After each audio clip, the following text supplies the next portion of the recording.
아까 우리 교도문 보니까 파수꾼이 아침을 기다림보다 군에 가보신 분들은 다 아시죠, 그죠? 여러분이 우리 저 보초 설 때요, 저도 이렇게 우리 철책선을 지키는 그 부대에 있었는데요, 밤새도록 이 보초를 섭니다. 그런데 아침이 얼마나 기다리는지, 그 아침은 뭐냐니까 이제 들어가서 먹고 쉬고 자고 뭐 그런 이야기거든요. 그러니까 이제 우리가 보초를 서다 보면요, 이제 한 절반이 지나가면요, 그때부터는요, 하여튼 끝나는 시간만 기다립니다. 예컨대 뭐 북한 뭐 군이 뭐 쳐들어오고 이런 거 관심 별로 없고요. 빨리 안 끝나나. 여러분이 오늘 주님을 기다리고 주님을 여러분이 바라볼 때에 정말 파수꾼이 아침을 기다림보다 나의 영혼이 내가 주님을 더 이렇게 기다리고 앙망하나이다. 여러분이 이런 중심이 오늘 회복되기를 정말 분명히 부탁을 드립니다. 저는 그 큰 실패를 겪으면서 내 인생을 바꾼 메시지가 있습니다. 정말 이 메시지를 내가 깨닫고 내 인생이 바뀌었구나. 너무 감사하죠. 저는 그 말씀을 깨달은 그 자체가요. 제가 정리를 해드리면 세 가지입니다. 하나는 나라는 사람이 내 영적 상태가 이게 내가 저주 가운데 살았구나. 왜 그렇게 인생이 안 풀리는지. 인생이 안 풀리면 저는요, 내가 더 열심히 해야 되겠다, 더 뭔가를 내가 해야 되겠다 이렇게 생각했습니다. 근데 그렇게 애를 쓰면 쓸수록 인생은 계속 꼬여갔습니다. 그런데 어느 날 참 그 하나님 은혜 아닙니까? 내가 저주 가운데 있기 때문에 이 문제를 해결 안 하면 다른 거는 아무리 해도 결국은 소용이 없구나 하는 걸 내가 깨달았어요. 그게 내 인생을 바꾼 겁니다. 저주에서 우리가 빠져나와서 해방되는 것이 가장 인생의 먼저구나.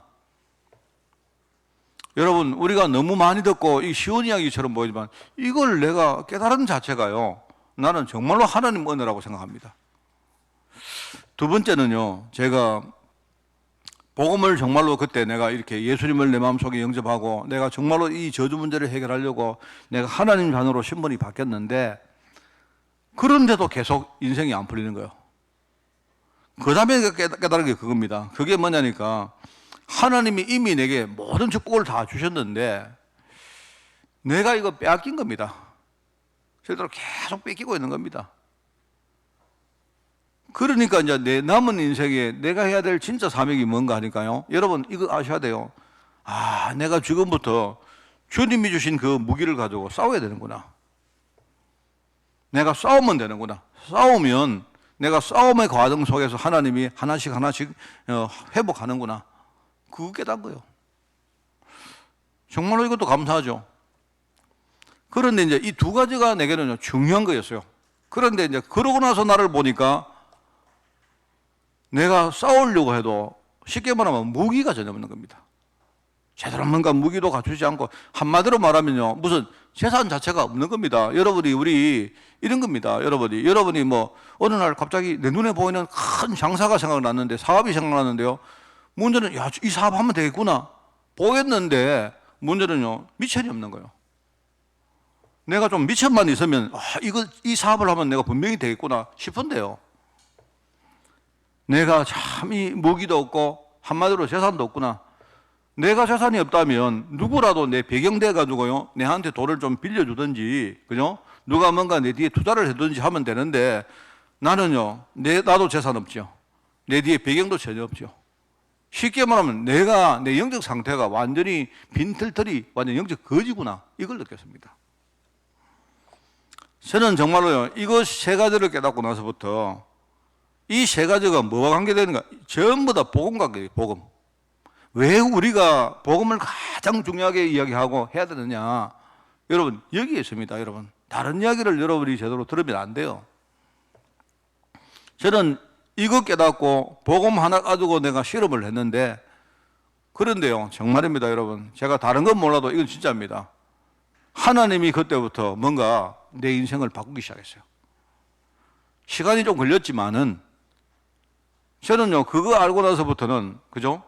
내가 뭐 어디 가서 뭐 이렇게 뭐 내가 어떤 집회에 참여해서 뭔가 부흥회를 한다든지 그런 거 해본 적 없습니다. 그거는요, 전부 다 우리가 하나님 계획을 잘 모른다는 쉽게 말하면 영적 상태의 여러 가지 이야기들을 우리가 모른다는 이야기입니다. 모르니까 자꾸 이상한 짓을 하죠. 그게 하나님이 제 인생 전체를 바꾼 큰 하나의 분기점이었습니다. 제가 여러분 여기에 목사로 오늘 서서 여러분에게 설교를 하고 있고요. 제가 뭔가를 많이 알고 배우고 해서가 아니고 아마 하나님이 내 인생에 주신 중요한 메시지가 있습니다. 그걸 이 강단 통해서 여러분에게 흘려주라는 하나님의 계획이기 때문에 오늘 여러분들이 어떤 여러분이 말을 듣는다 해도 여러분도 이 복음의 진짜 중요한 뭡니까? 영적 어떤 상태가 있거든요. 영적 흐름이 있단 말입니다. 이런 것들을 오늘 강단 통해서 깨닫는 그런 시간이 되기를 바랍니다. 여러분, 우리 아까 전도사님도 그 이야기를 아까 찬양인도 할 때 하던데 하나님은 그리스도를 통해서 우리에게 주신 복음, 이 복음은 생명이고 능력입니다. 그죠? 그래서 우리가 예수 생명, 예수 능력이라 안 합니까? 모든 사람들이 그리스도를 믿으면 구원받을 수 있다는 말입니다. 그 정도가 아니고요. 그리스도를 여러분이 붙들면요, 내 삶에서 승리할 수 있다는 말이거든요. 그래서 세상에서 우리가 복음의 능력을 실제로 못 누리면 그러면 세상 문화를 이길 수가 없습니다. 왜냐하니까 세상 문화 그 뒤에는 눈에 안 보이는요, 이 어떤 흑암이라는 게 딱 존재하고 있어요. 성경을 보니까 이게 세상 임금, 세상 왕, 이런 것들이 딱 세상의 공중권세를 잡고, 요게요, 세상의 문화를 딱 잡고 말입니다. 사람들을 막 좌지우지합니다. 지난번에 우리 히브리서 2장에서 우리가 봤던 게 사람들은요, 죽기를 무서워합니다. 죽음 이러면요, 벌벌 떱니다. 누구나 다 알아요. 죽음을 아무도 피해갈 수 없거든요. 그렇잖아요? 누구나에게 다 죽음이 있는데, 근데 문제는요, 우리는 죽음 뒤에 뭐가 있는지를 알지 않습니까? 그런데 문제는 세상을 살면서 사람들이 죽음 이러면요, 알고 있으면서도 죽음 이러면 벌벌 떱니다. 그러니까 이 죽음의 권세를 잡고 사단이 자꾸 사람들을 속이고 지 마음대로 끌고 가고 있거든요. 이게 세상 문화입니다. 세상 문화.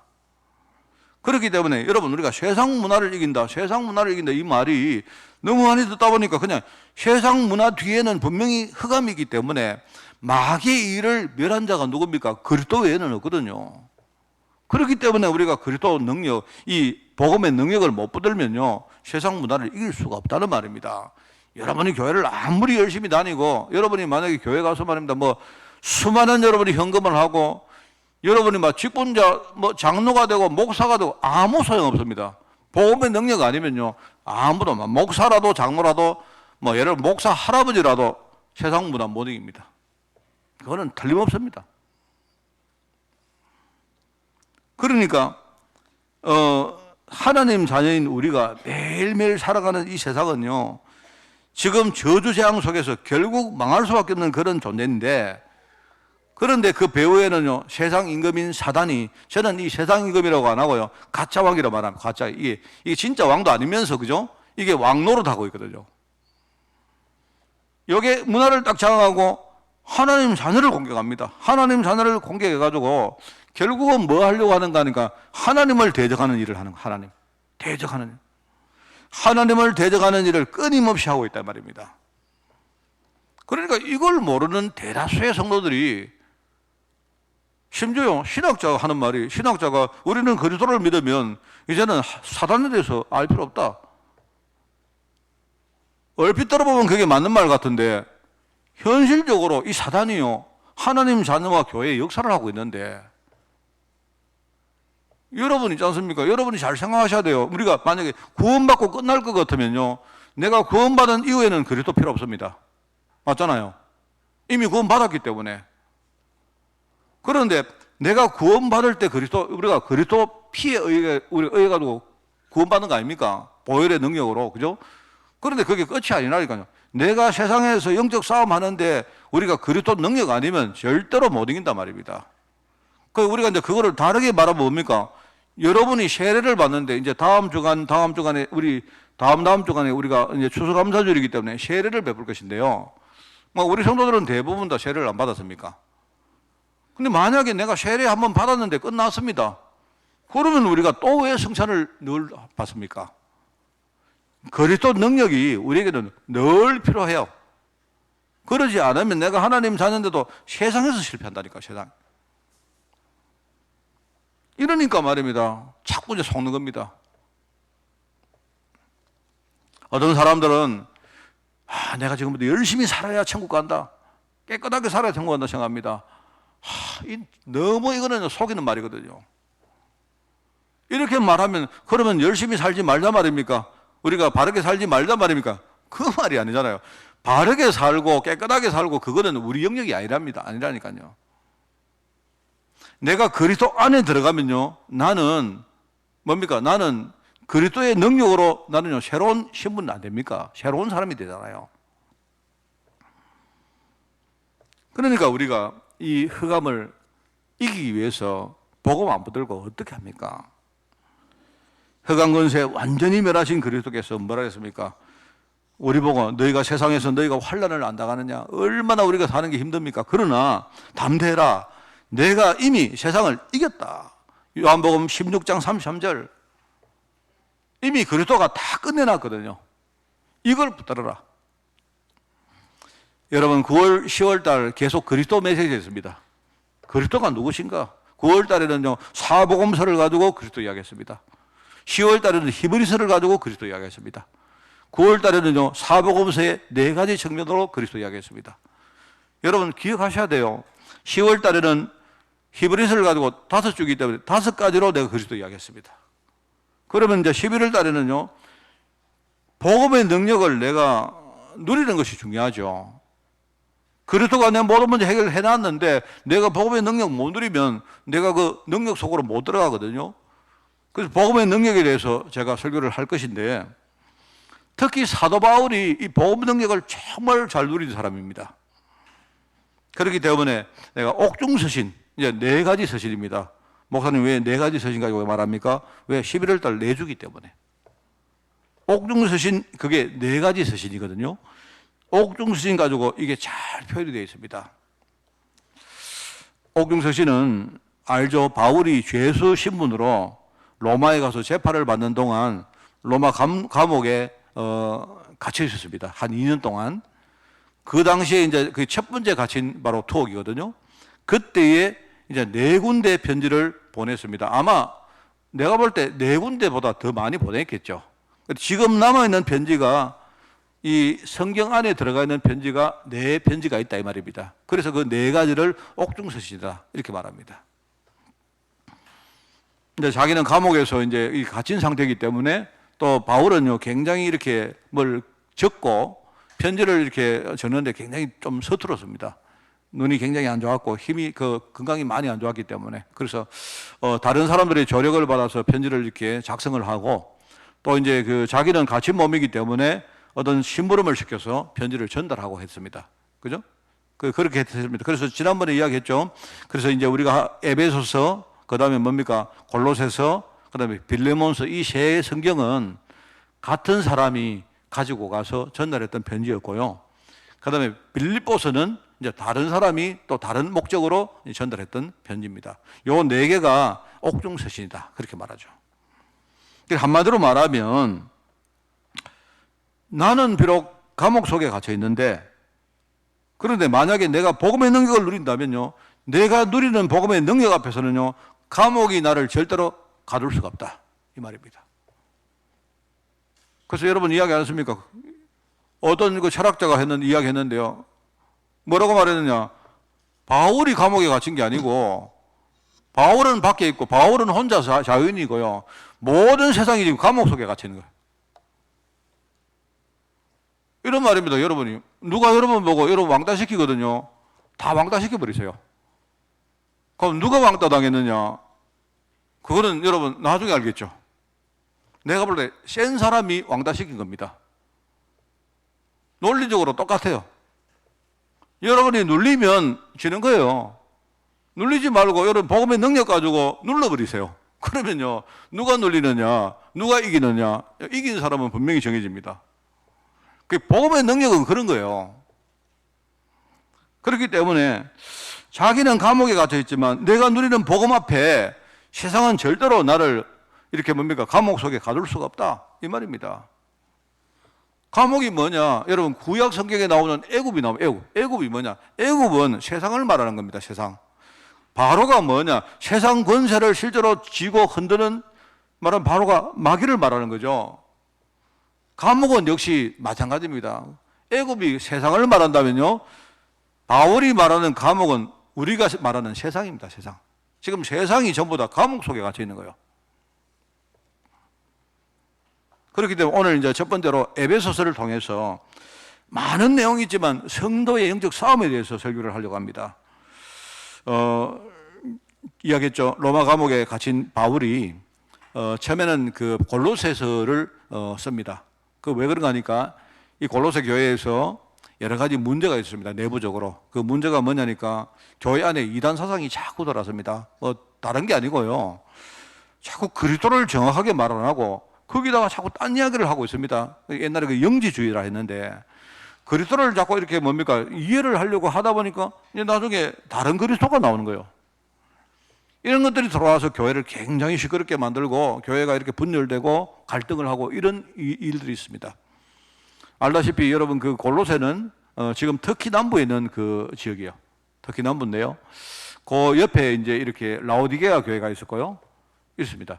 그래서 그 이야기를 이제 어떤 사람 통해서 에바브라라는 사람이 그 이야기를 가지고 이제 로마의 전가를 가지고 온 겁니다. 바울에게 좀 약간 이게 대해 조언을 해달라 하는 그런 전가를 가지고 왔는데 이 바울이 그 이야기를 듣고 이제 골로새 교회에 편지를 씁니다. 정확한 복음에 대해서 편지를 쓰는 게 그게 우리가 알고 있는 골로새서입니다. 근데 그때 이제 이 편지를 써서 바울이 두기고라는 사람에게 편으로 보냅니다. 전달해 주라고 보냅니다. 두기고가 이제 바울 대신에 이 편지를 가지고 심부름하러 가죠. 그리고 그때 가면서 이 바울이 한 명을 동행을 시키는데 그 사람이 누군가 하니까 오네시모라는 사람이에요. 오네시모. 오네시모는 누구냐니까 그 골로새 교회의 중요한 중직자가 있었는데요. 그 중직자 이름이 누구냐? 빌레몬이라는 사람입니다. 근데 굉장히 좀 유력한 사람이고 아마 굉장히 뭡니까? 이 부자였고 굉장히 뭡니까? 아주 성공한 그런 중직자라고 봐지는데요. 근데 이 집에 노예였습니다. 종이었습니다. 종. 그래서 종이 주인의 돈을 훔쳐가지고 도망을 간 겁니다. 어디로 도망갔는가 하니까 로마로 도망간 거예요. 그래서 로마 가서 이게 나쁜 짓 하다가 이게 또 잡혀가지고 감옥 속에 들어온 겁니다. 근데 거기서 바울을 만나서 복음을 듣고 사람이 회심을 한 사람이다. 그 사람이 오네시모라는 사람입니다. 그래서 이 바울이 두기고에게 이 사람을 알려보내면서 따로 편지를 하나 쓴 겁니다. 따로. 이제 골로새 교회의 중요한 중직자인 개인 빌레몬에게 일종의 개인 서신을 쓴 겁니다. 이 사람이 복음 안에서 내가 함께 동력자가 되기 때문에 당신도 이 사람을 이제부터 종으로 그렇게 여기지 말고 동력자로 여겨달라. 그리고 옛날에 모든 문제를 해결해 주고 만약에 정말로 육신적으로 물질적으로 손해본 게 있다면 내가 다 갚아주겠다. 이렇게 나중에 이 오네시모가요 굉장히 쓰임받는 종이 되어집니다.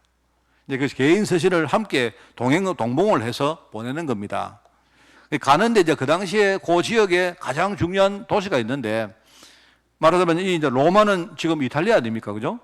그러니까 걸어서 갈 수가 없으니까 옛날에는 주로 배를 타고 갔을 거다 말입니다. 골로새로 가기 위해서는 이제 중요한 그 항구 도시가 어디냐? 그게 에베소였습니다. 여러분 지금은 가보면 에베소가 항구가 아닌데요. 옛날에는 항구였어요. 옛날엔 이랬는데 지금은 이제 이게 뭔가 뭐 여러 가지 어떤 지질적인 변화가 일어나가지고 지금은 항구가 아닙니다. 바다에서 조금 떨어져 있습니다. 지금. 그런데 그래 가면 가거든 그 지역의 제일 대표적인 도시가 에베소이기 때문에 에베소의 편지를 문안 편지를 함께 써서 같이 보냈다 이 말입니다. 알겠죠? 이제 골로새서, 그다음에 빌레몬서, 그다음에 에베소 이 세 개를 함께 두기고 가지고 이제 심부름을 간 겁니다. 그 중에 이제 에베소서에 대해서 제가 이야기를 하면, 자 오늘 성도의 싸움입니다. 오늘 첫 번째 에베소서는요 주제가 이겁니다. 그리스도의 몸인 교회의 비밀이라고 그런 말들이 많이 나와요. 쉽게 말하면 교회에 대해서 쓴 편지인데 교회를 이야기하는 건 이 교회론에 대한 편지인데요. 바울이 이렇게 표현합니다. 교회는 그리스도의 몸이다.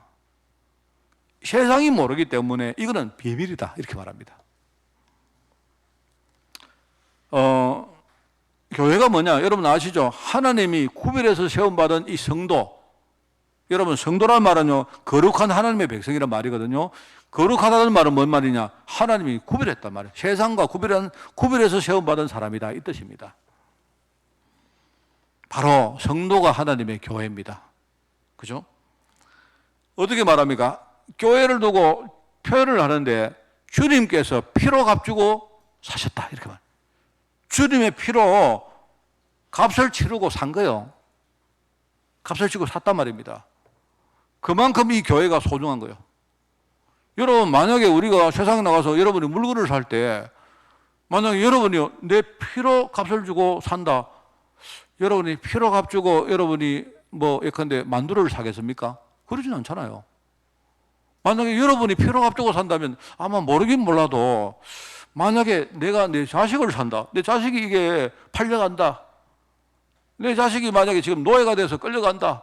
아마 이 정도는 돼야 아마 여러분이 피로 값주고 안 사겠습니까? 여러분 배고프다고 어디 가서 우동 한 그릇 사 먹는데, 내 돈 없는데 내 피를 좀 뽑아 드릴까요? 이렇게 하겠습니까? 주님께서 이게요, 피로 값주고 십자가에서 보혈을 흘리심으로 우리를 사신 겁니다. 많은 어떤 신학자들이 이렇게 주장합니다. 그렇구나. 피로 값을 줬는데, 쉽게 말하면 보상을 했단 말입니다. 그죠? 말하면 이걸 값을 치렀다는 말인데, 마귀한테 치렀다. 마귀한테 치르고 우리를 샀다는데, 그렇지 않습니다. 그거는 이단입니다. 그게 아니고, 하나님께 피로를 값을 주고 치르고 우리를 사신 거예요. 얼마나 이게 소중한 겁니다. 우리는 교회를 함부로 말합니다. 여러분, 이 교회는요, 너무너무 소중한 겁니다. 가만히 한번 생각해 보세요. 교회가 없으면 어떻게 될까요? 코로나 우리 시국을 우리가 이렇게 거쳐면서, 교회의 지금요, 존재가 막 완전히 무슨 쓰레기통도 아니고, 이게 뭐 무슨 내가 볼 때 좀 심한 말로 쓰레기통, 휴지통 정도가 아니고 완전 똥통에 빠졌어요, 지금요. 이 교회가 얼마나 이게 뭐 내가 볼 때요, 막 필요 없는 그런 일단 존재같이 그렇게 느껴지는지. 그럼 여러분, 교회가 만약에 없으면 어떻게 좀 아십니까? 교회가 없으면요, 다른 건 몰라도 아마 사람들이 뭐 교회 없다고 뭐 문제 되겠나? 예, 그럴 수 있습니다. 교회가 없으면요, 이제는 복음 전할 사람이나 복음 전할 어떤 단체는 아무것도 없습니다. 그 교회마다 지금요, 복음이 점점 희미해져서 문제인데, 그나마 교회가 있기 때문에 그래도 가물에 콩나듯이 진짜 복음 전하는 사람이 안 나옵니까? 그럼 만약에 교회가 없어지면 어떻게 됩니까? 내가 볼 때는요, 복음 전할 수 있는 건 이제는 없습니다. 복음이 전달 안 되면 현장의 저주 문제, 현장의 문제 해결 절대로 안 됩니다. 뭐 현장의 문제, 이 영적 문제가 맞다면 이게 이 문제는 절대로 해결이 안 된다니까요. 참 이게 얼마나 이게 중요한지 몰라요.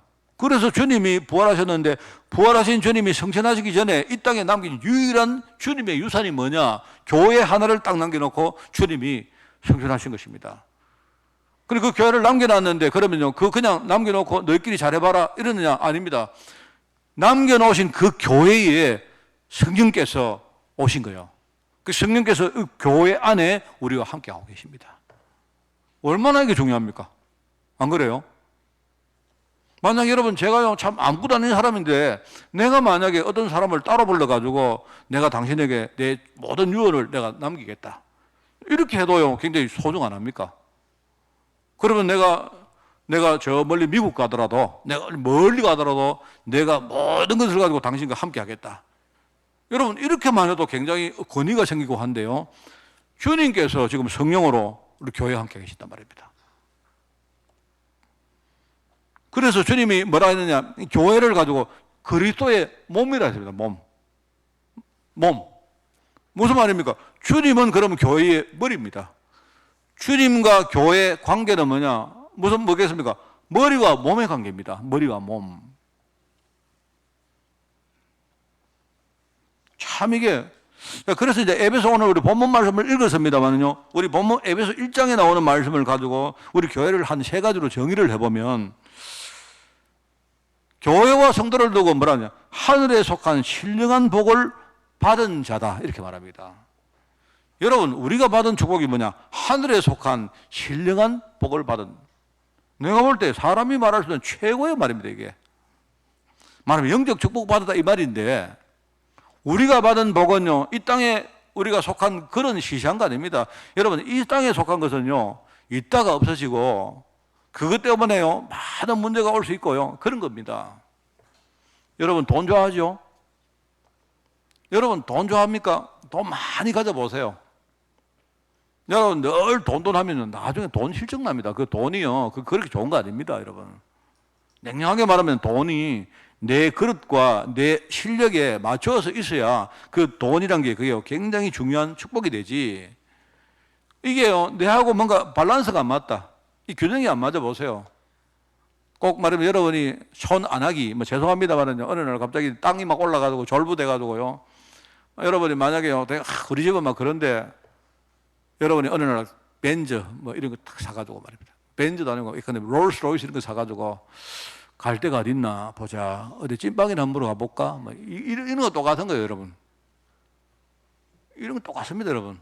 늘 말 안 합니까? 우리가 인생을 살 때 세상을 우리가 오래오래 살면 좋냐? 그렇지 않습니다. 여러분이 내가 오래 사는 게 좋은 게 아니고요. 내가 오래 살아도 건강하게 살아야 되고요.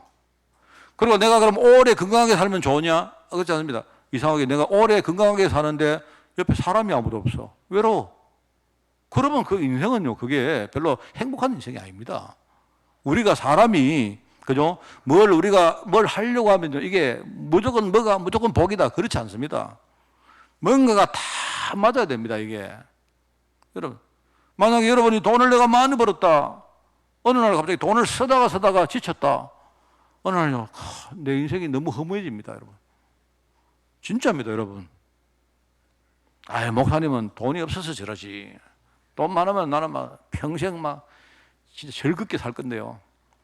그렇지 않습니다. 즐겁지 않습니다, 여러분. 뭐 하여튼 뭐 그렇다고 치고, 뭐 저도 돈 많이 안 가져봤기 때문에 저도 앨런 머스크처럼요. 앨런 머스크가 보니까 뭐 3천조, 뭐 300조, 3천조, 뭐 300조, 300조, 300조가 넘어도 하는데 300조 가져가 뭐 하나? 내가 볼 때 여러분 요새 30억 정도는 그래 좀 작고, 그죠? 30억은 그래도 뭔가 가시적으로 보이는 게 있지 않습니까? 내가 볼 때 한 300억 정도만 가지면, 그 다음에는요, 300억까지나 3천억까지나 3조까지나 똑같아요. 네 재산 얼마고? 몰라, 많다. 뭐 이 정도지, 안 그렇습니까? 의미 없다니까요, 그 다음에는. 어차피 다 못 써요.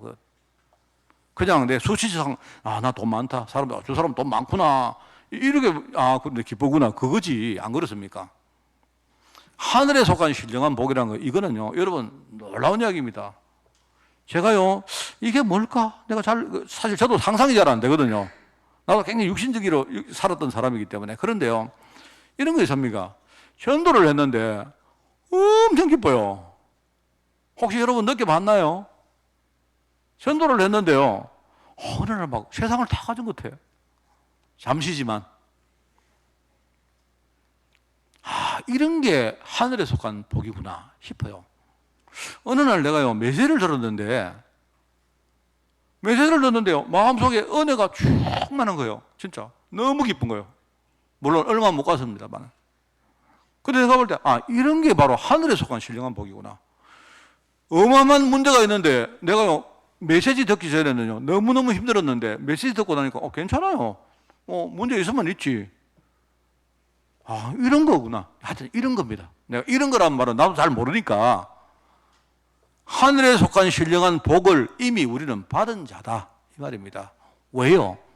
세상 현장에는요, 육신의 축복, 소위 말하는 육신의 축복 매여가지고 평생을요, 거기에 끌려다니는 사람들 얼마나 많습니까? 우리 교회 다니는 사람들, 불신자들 말할 것도 없고요. 교회 다니는 사람들요, 기복신앙, 여러분 예수 믿고 축복받으세요 하면요, 아멘 합니다. 아멘, 아멘. 절대 아멘 안 하다가, 내가 여러분 할렐루야 하면요, 아멘 안 해가지고요, 오늘은 안 했습니다만은요, 내 소원이 내가 할렐루야 할 때 여러분이 막 진짜 마음 확 열고 아멘 하면 좋겠어요. 근데 사람들 말입니다. 눈 감고 있다가도 예수 믿고 복 받으세요, 여러분 아멘이랍니다. 여러분. 그게 내 영적 상태가 이미 소위 말하는 육신의 축복 거기에 매여 있다는 거예요. 그런 사람들이 세상에 가득합니다. 하나님은 우리를요, 우리가 하나님 은혜로만 구원받은 자 아닙니까? 얼마나 감사합니까, 이게? 다른 방법이 있습니까? 절대 불가능인데, 하나님이 절대 가능 속으로 우리를 부르신 거예요. 여러분, 저는 옛날에 이해 못했습니다. 에덴 동산 이야기를 읽는데 뭘 선악과가 뭐냐? 또 나중에 보니까 생명나무 이건 또 뭐냐? 보니까요, 생명나무 주위에 뭐 두루도는 화영금을 가지고 거기다가요 접근문하게 만들어 놨다. 이게 뭔 말이야? 나중에 알고 보니까 그런 겁니다. 하나님을 떠난 인간이 만약에 평생 생명나무 접근해 가지고 평생 영생을 얻는다. 그럼 우리는 영구히 저주입니다. 얼마나 하나님, 와, 끔찍하다, 진짜.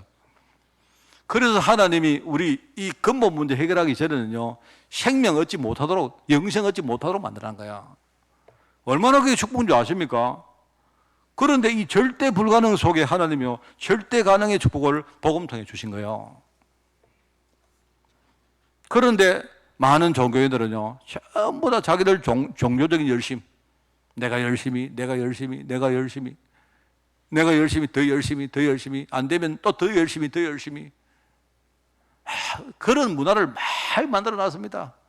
뭐 이거가 안 되면 또 이거 하고, 저거가 안 되면 저거 하고요.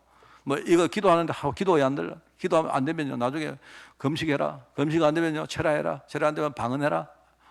뭘 그렇게까지, 이 전부 다 이게 인간적인 종교적 열심히 이야기하는 겁니다. 방언이 안 되니까 나중에 할렐루야 한 100번 해봐라.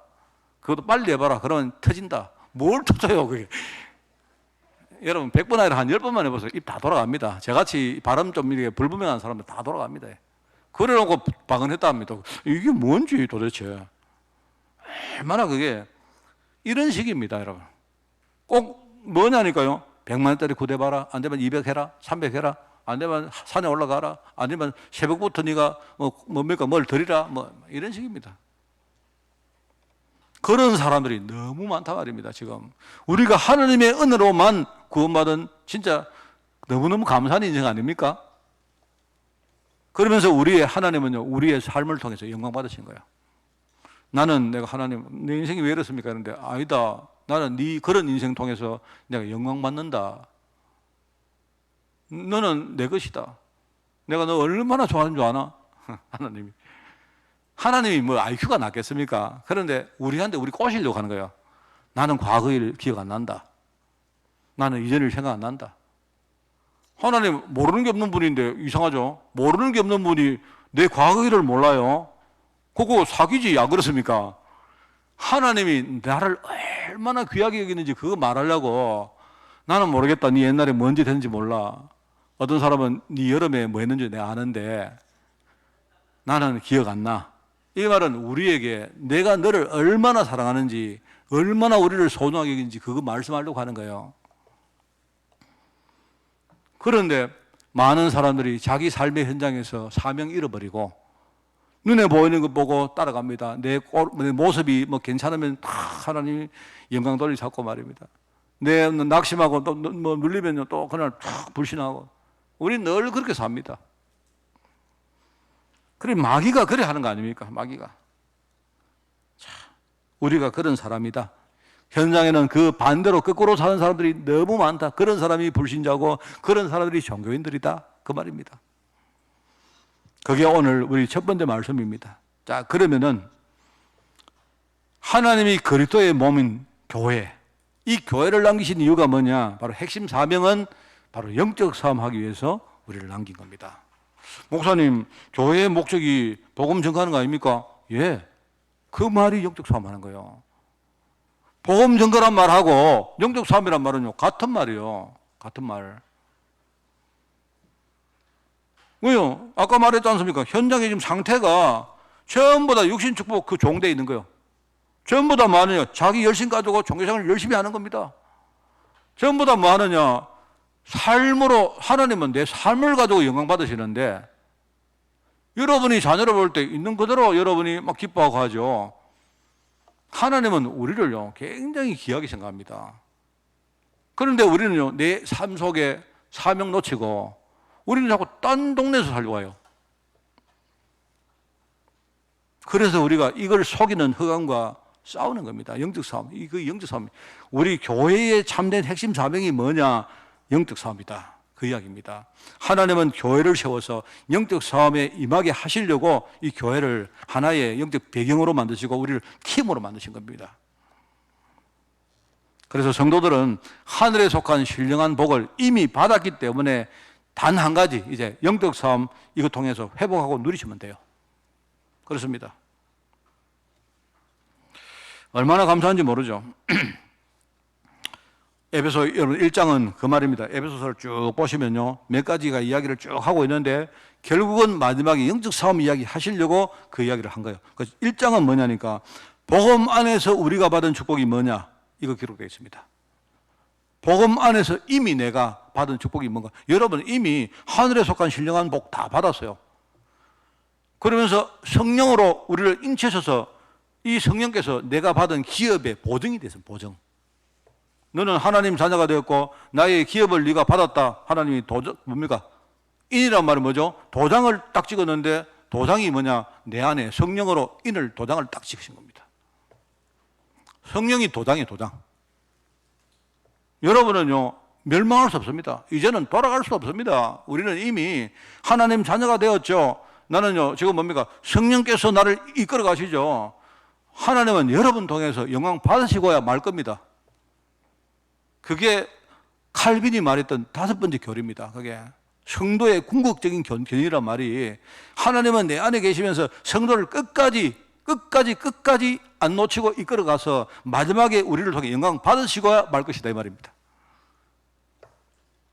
얼마나 감사합니까? 그게 에베소 1장이란 말은요 성도가 복음 안에서 받은 축복을 말합니다. 그러면서 2장을 보니까 2장의 시작이 나오죠. 지금 현장 상황이 이런 거다. 현장의 영적 사실이 우리가 허물과 죄로 완전히 죽었는데 그냥 죽은 게 아니고요. 이게요 공중권세 잡은 요 존재가 요게 우리를 완전히 딱 붙들어 가지고 세상 풍속을 따르게 만들고 있다. 요 이야기 하거든요. 그런데 그런 현실 속에서 하나님이 우리를 은혜로 구원 주신 거 아니냐. 2장의 그 이야기입니다.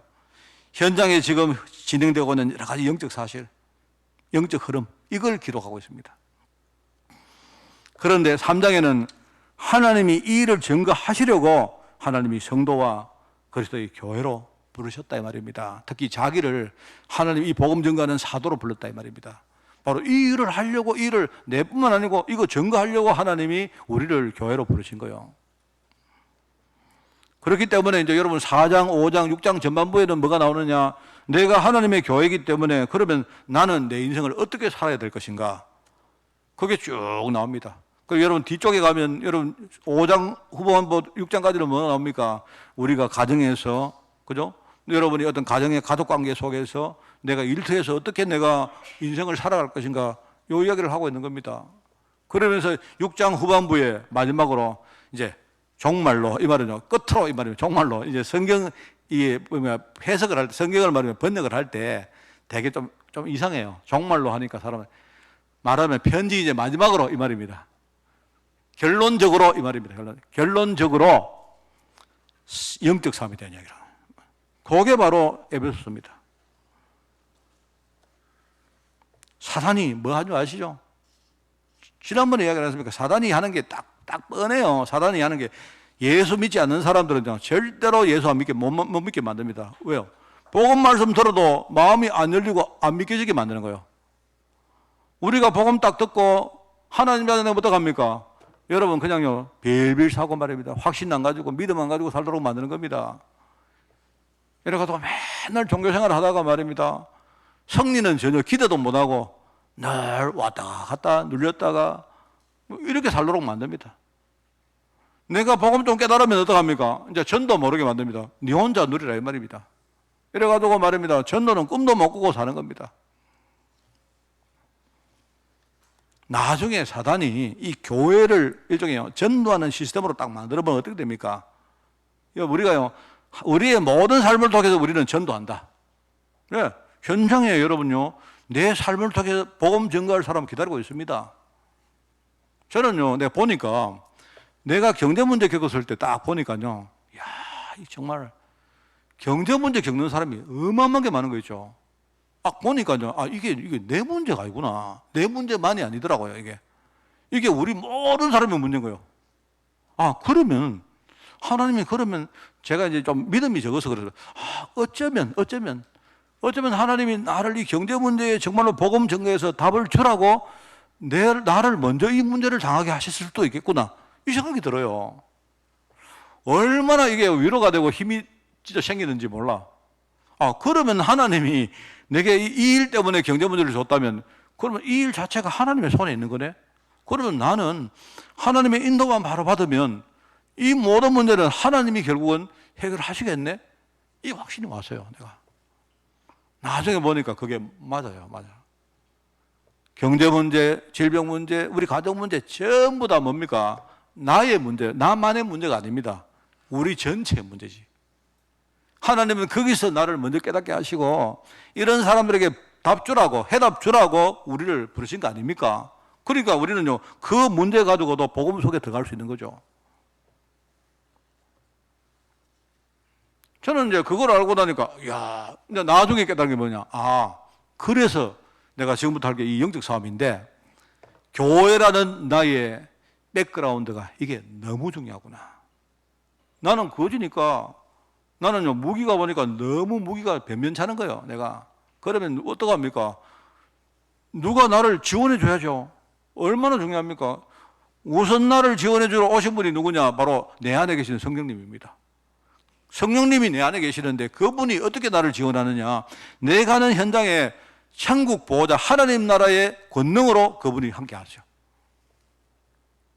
그러니까 하나님 나라가 임하니까 내가 가는 현장에요, 하늘 군대가 나를 도우는 겁니다. 참 이렇게 시덥잖은 나를요, 하늘 군대가 도와요. 하늘 군대가. 그러면서 뭡니까? 나를 위해서 기도하고, 이런 배경들이 내 뒤에 하나씩 둘씩 이제 만들어지는데 따라가도요, 내 인생이 바뀌기 시작하죠. 진짜입니다. 내가 이게 진짜 아니면요, 저는요 거짓말장입니다. 여러분, 이거 모르면 우리는 교회 다니도 대다수의 축복들을 다 놓치고 사는 거라니까요. 나는 평생 영적 거지였는데 지금은 영적 부자입니다. 지금은요, 나는 엄청 부자입니다, 여러분. 지금은요, 나는 나를 넘어서 내가 다른 사람을 위해서 내가요, 뭔가를 내가 도와주고 밀어주고 배경 대줄 수 있는 이 정도로 내가요, 성장했어요. 옛날에는 거지 아닙니까? 처음이니까. 여러분, 진짜 부자 되시기 바랍니다. 정말입니다, 여러분. 자, 오늘 이제 말씀을 우리가 좀 정리하고 맺겠습니다. 이제 세 번째, 베드로라는 사람 이야기를 하겠습니다. 베드로 이야기하기 전에, 이런 국면들을 거쳐왔던 사람이 있는데, 일단 구약에 보니까요, 모세입니다, 모세. 모세는 처음에 하나님의 은혜로 구원받았잖아요. 모세란 말이 물에서 건졌다는 말 아닙니까? 다 죽었어요. 다 물속에 빠져 다 죽어야 되는데, 그런데 하나님이 은혜로 모세를 물속에서 구원했습니다. 그 이름이 바로 모세란 뜻입니다. 물이 뭐죠? 모든 인생이 겪는 영적 저주, 재앙입니다. 거기서 하나님이 복음의 능력으로 우리를 구원하신 거예요. 모세란 말은요, 복음을 말하는 겁니다. 자기는 몰랐죠. 하나님 은혜로 우리가 구원받은, 하나님 은혜로 축복받아서 왕궁 생활을 했던 그런 사람이었어요. 그 영적으로 초등학생입니다. 영적으로. 그거는요, 아주 유소년기입니다. 그런데 이 모세가 어떻게 합니까? 나중에 엄청난 실패를 하죠. 자기 힘으로 막 해보겠다고 애를 쓰고 하다가 마음대로 됩니까, 세상이? 여러분, 사단이 그렇게 호락호락한 줄 아십니까? 사단도 이게 꽤 머리가 좋아요, 이게. 근본적으로 머리가 나빠서 그렇지. 이 사단이요, 굉장히 잔수가 많습니다. 우리한테 잘 안 속습니다. 내가 열심히 하면 뭐 사단이 무너진다고요? 안 그렇습니다. 결국 그렇게 하다가 완전 실패하잖아요. 완전 실패한 모세. 근데 이 실패가 그냥 실패가 아니고 자기를 완전히 지금요 내어놓고 실제로 자기를 치유하는 과정 아닙니까? 그게 아마 모르긴 몰라도 어마어마한 영적 싸움하는 그 과정이 있을 거다 말입니다.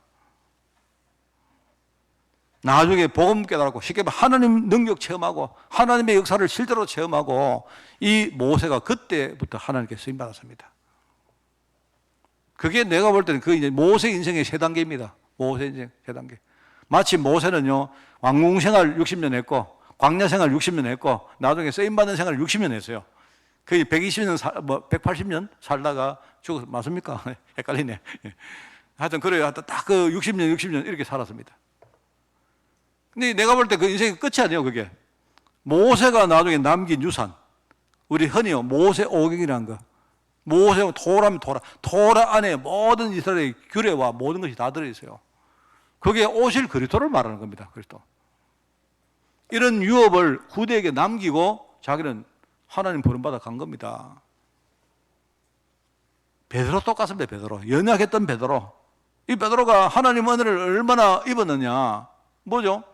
주는 그리스도시요 살아계신 하나님의 아들이라고 아까 내가 모두에 말했던요. 그 축복을 받은 사람이 그거는 내가 볼 때 자기 하나님 은혜로 받은 거예요. 자기가 알고 받은 게 아니고. 그래서 저는 이걸 가지고 남은 자라 말아, 남은 자. 쉬나 보니까 나 남았다. 하나님이 나를 보호하셨네 이 말입니다. 우리는 하나님이 지나가지고 하나님 감사합니다. 하나님 나를 보호하셨구만요 이랍니다. 그 신앙의 정도 그거 가지고는 안 돼요. 남은 자 정도가 아니고 그것보다는 성장해야 됩니다. 지금부터 영적 싸움하면서 뭐 하느냐? 남는 자로 가야 돼요. 남는 자. 알고 가는 자. 지나 보니까 남은 자가 아니고 여러분이 내가 사자굴에 들어갔는데 하나님이 사자의 입에서 나를 지켰네 이게 아니고요. 하나님이 나를 지키시기 때문에 믿음 가지고 여러분이 사자굴에 들어가는 겁니다. 그 정도의 신앙인이 돼야 돼요. 그게 남는 자로 남는 자. 남은 자하고 남는 자는 다른 겁니다. 베드로 똑같습니다. 나중에 어떻게 되면 이 베드로가 보세요. 무능했던 베드로가 예수님을 배반하고 도망가고 양심 가책대가 돌아오고 그죠? 회개하고 또 회개하고 용서받으니까 또 기고만장해지고 막 이런 과정들을 자기 속에 숨은 영적 문제 그대로 드러내고 치유받는 과정 안 들어갑니까? 그러면서 이 사람이 성장해 나가는 거예요. 누구나 똑같습니다, 여러분. 그러면서 나중에 이 베드로가 성령 충만 받고 사도행전 1장 이후죠. 정말 그때부터 이 베드로가 얼마나 사람이 바뀌었는지 성전 미문 앞에 가가지고요 막 이야기합니다. 문제가 일어나니까 그때요 사도행전 4장에 보니까 다른 이로서 구원받을 이름이 과연 있느냐? 현아 인간의 하나님이 우리에게 구원의 길을 주신 그런 이름이 있으면 갖고 와봐라 이렇게 말합니다. 너희들이 그런 그리스도를 너희들이 그렇게 기다려오다가 그리스도가 오니까 너희들이 십자가에서 못 박아 죽은 거 아니냐? 이렇게 말할 정도로 사람이 바뀐 겁니다. 이게 이제 말하면 남을 자가 되는. 미래에 어떤 문제 와도 이 사람은요, 이제 복음 하나 가지고 승리할 자가 된 겁니다. 베드로 인생은 그게 끝입니다. 그런데 교회사 보면 아시죠? 베드로가 나중에 로마에서 복음 전하다가 순교했습니다. 그런데 이 베드로가 남긴 영적 유산. 가톨릭 교회에서는요, 베드로를 초대 교황이라 말합니다. 그거는 이제 좀 정치적으로 맞는 건데, 영적으로 볼 때는 내가 볼 때 그게 맞아요. 나는 맞다고 생각합니다. 베드로가 남긴 신앙의 유산이 어마어마합니다, 이게. 이 신앙의 유산이 계속 흘러와가지고요, 이 로마 교회. 이게요, 지금 우리까지 온 거 아닙니까? 앞으로 우리를 통해서 우리 후대까지요, 주님 오시는 그 끝날까지 바로 이 운동은요, 계속 될 것입니다. 바로 남길 자입니다. 남길 자. 이 과정이 뭐냐? 영적 싸움이다 이 말입니다. 알겠죠? 승리하는 여러분 되시기를 바랍니다. 그리고 여러분이 후대를 위해서 많이 기도하시고 정말 신앙 유산을 남겨주는 그런 여러분 되시기를 예수님 이름으로 축원을 드립니다. 하나님 감사드립니다. 우리에게 남은 자, 남는 자, 남을 자, 남길 자의 이 하나님 역사의 흐름을 우리가 깨닫게 하시고 이 속에 복음 하나 가지고 들어오게 하시니 너무나 감사드립니다. 한때 복음 몰라서 우리가 정말 저주와 재앙 가운데 속수무책으로 당해왔지만 이제는 하나님 깨닫게 하시고 또 우리가 믿음으로 서게 하시니 이제는 이 복음의 능력 가지고 설 수 있도록 주님이 축복하여 주옵소서. 이 복음의 능력 가지고 나를 살리고 또 내 현장을 살리고 나아가 내 후대를 살리며 특별히 교회를 살리는데 이 정도를 주역으로 쓰임받도록 주님이 축복하여 주옵소서. 감사를 드리오며 예수님의 이름으로 기도드리옵나이다. 아멘.